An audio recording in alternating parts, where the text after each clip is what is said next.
it's Liz Yuille from Old Stables Crafts. Thank you very much for joining me again today. Today I have a little 3D project for you, and I mean little. It's using the Wishes and Wonder stamp set matching dies and the, let's get it out, Wonder of the Season specialty paper, which is gorgeous. It's got red and gold foiling as well as black and white. So this is the version that I've made. I'm using black cardstock, gold foiling, gold heat embossing, and then if I open it up, it holds 2 of the mini cookies and cream Hershey bars.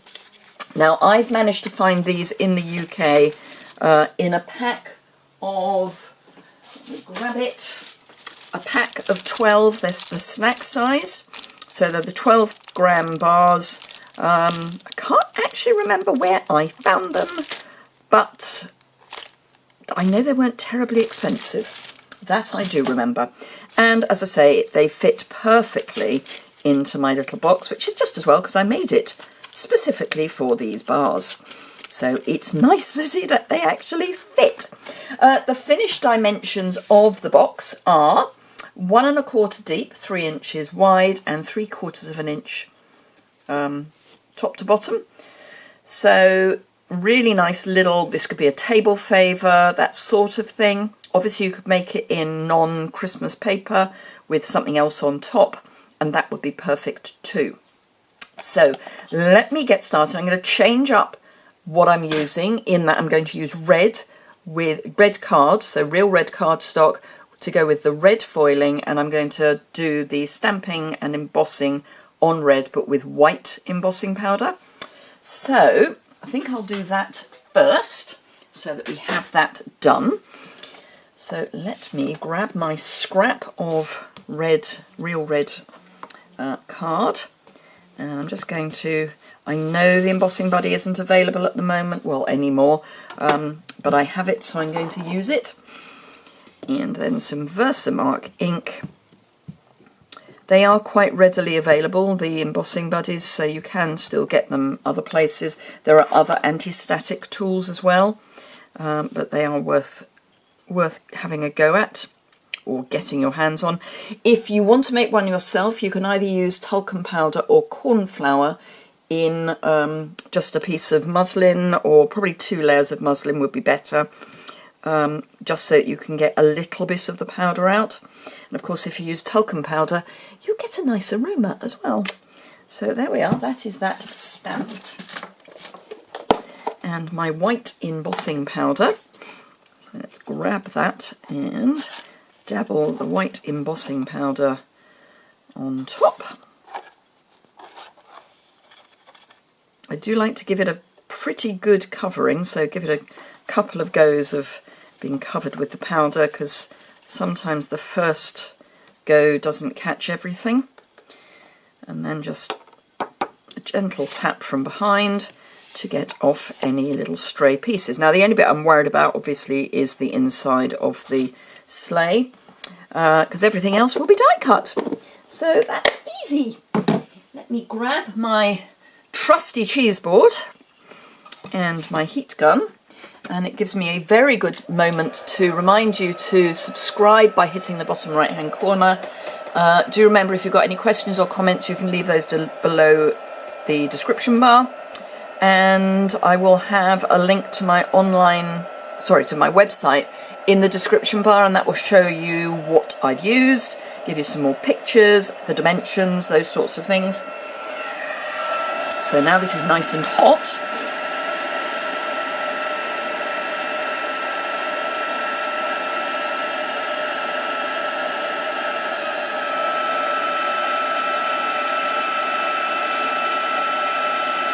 I love watching this.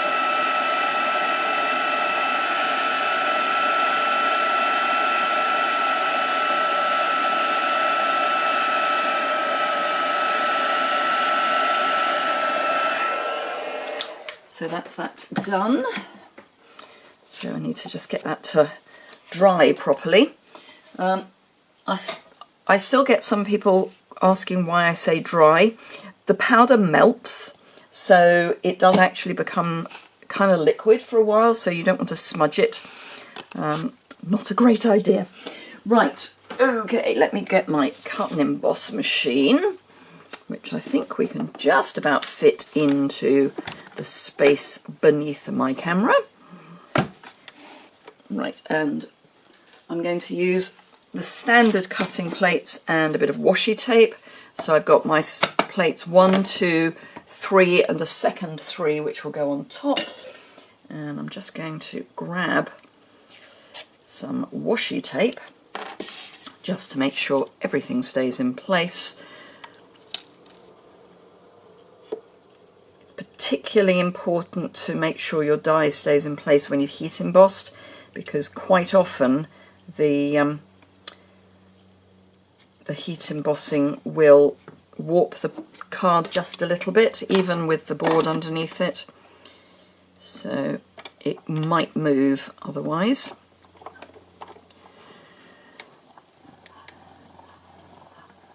So crank that through and get rid of my cut and emboss. So plates away and fold this up. I love that this folds up. It takes so little space. The space I used to keep my Big Shot in, I can now keep all my dies and my embossing folders and my die cutting machine all in the same space. It's wonderful! And it's at the top of a Raskog, good old IKEA's Raskog. There we go. And there is our sleigh. So let's finish off the box. And I have got a piece of 4.5 by 5.5 card. I'm going to grab my Simply Scored, make sure I'm in frame, which I am, with the long edge at the top, so the 5.5 inch piece at the top, we're going to score at 1/2 inch, 1¼ inches, 4¼ inches, and 5 inches. And then it doesn't matter which way you turn it because these are symmetrical. Short edge at the top we're scoring at 3/4 inch, 2 inches, 2 3/4, and 4. Okay, here goes. So let's burnish all those score lines and then we'll cut away. And I'm actually going to stick the paper on before we put the box together. I find that it just goes together easier that way, rather than trying to stick something to the to a box that's already made, and particularly when you've got the smaller pieces of paper, it makes a real difference to how you put everything together. So this is the front of our box, that's the 3/4 inch, and these pieces are going to wrap round. So I need my snips, that's what I need. So these I'm going to cut up here with the score line towards the rectangle, and then I'm just going to cut that off like that. Probably need to trim that little fuzzy bit. There we go. And then this piece I'm going to cut down and also wedge slightly. Well, a bit more than slightly. Wedge. Then cut up here with the score line not in the rectangle. This piece we're going to lose, she says, just double checking. Yes. No. This piece we're keeping. That was close. This piece we're going to lose. Right, so we're going to wedge and wedge and cut this piece down. Then this we're getting rid of. We're getting rid of both or all of the rectangles. and we want to get rid of the score line as well. This is going to become the lid and then the piece we tuck in. So that's what we're aiming for over here as well. So let's cut these 4 pieces away and wedge,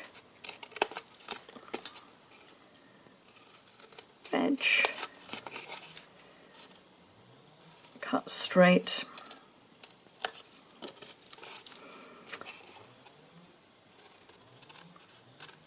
cut straight,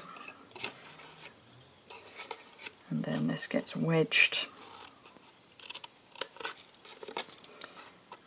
and wedged. This I want to just cut down here. I might actually trim that a little bit more, because what I don't want is for this and this to overlap, because that adds bulk. We don't really want too much bulk, because they would overlap. So let's get rid of these pieces. So that is what we've got left. Now, if you have a corner rounder, and I have the trio punch, you can corner round your flap that's going to tuck in, and also these pieces here. If you don't have a corner rounder, just wedge them slightly. Oops, that wasn't very rounded. That's better. Do that, and that one, and then fold that way. 1 and 2. So, and this has a tag hole maker for a tag, and also a little corner detail. Let me see if this is large enough to show you the corner detail.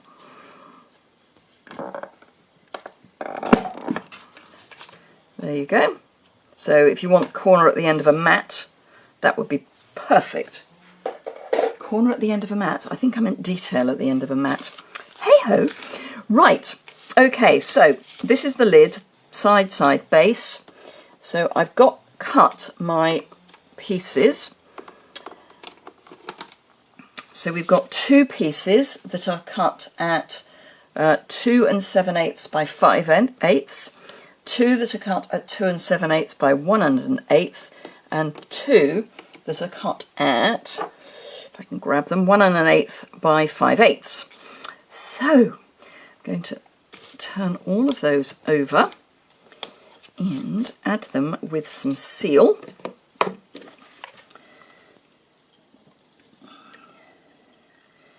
Just get that so that it's running.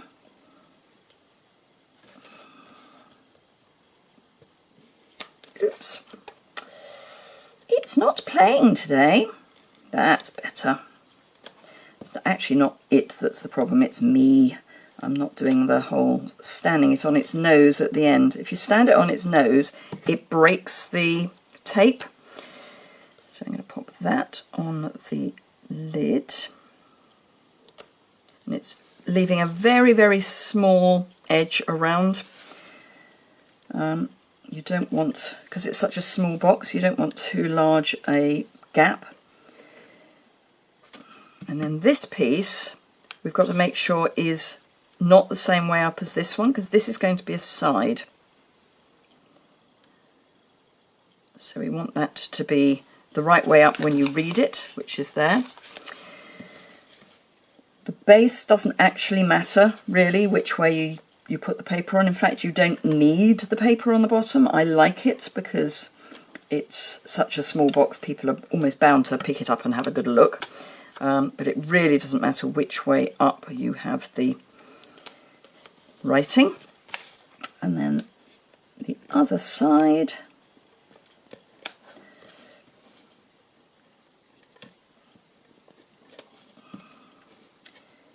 And down the middle. And then this needs to be the right way up when seen from the front, which is there. So there we go. And again, these pieces need to be the right way up when seen from the side, and you're going to see them that way up. So that's the way we need to make sure our writing is. Now obviously if you choose a pattern paper that has no right or wrong way up, that makes life a lot easier. But I do love this red foil. In fact, I like all of the foiling. So I am going with the pattern. So this we need to have the other way up from this one. So this is the right way up when it's seam. So the only place we need to put Seal Plus is on these little tabs here. Again, let's just get that running. This has little pieces of tape, so it's not a question of having to break the tape, it's just a question of getting to the end of one of the pieces of tape.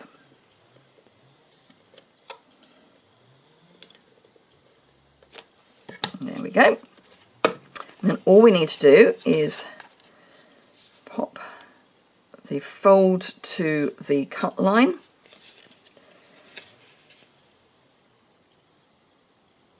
Like that. And the last two, fold to cut line. And again, let me just get rid of that piece. So there is our basic box, and it goes together really nicely. We are actually going to cover most of this writing. Now I used black dimensionals for my previous version because obviously we were doing black on black. This time I'm going to use ordinary dimensionals. Just be aware I'm going to line that up so that it comes to the base of the fold. So this top piece is going to be proud of the box, so you want to make sure that a dimensional doesn't poke out the top, because we don't want dimensional poking out the top.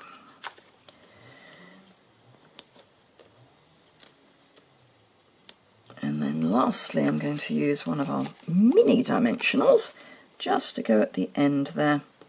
They fit really nicely at the end. And then just take these off and we are done, other than putting our Hersheys in. So do remember, if you've enjoyed the project, give it a thumbs up.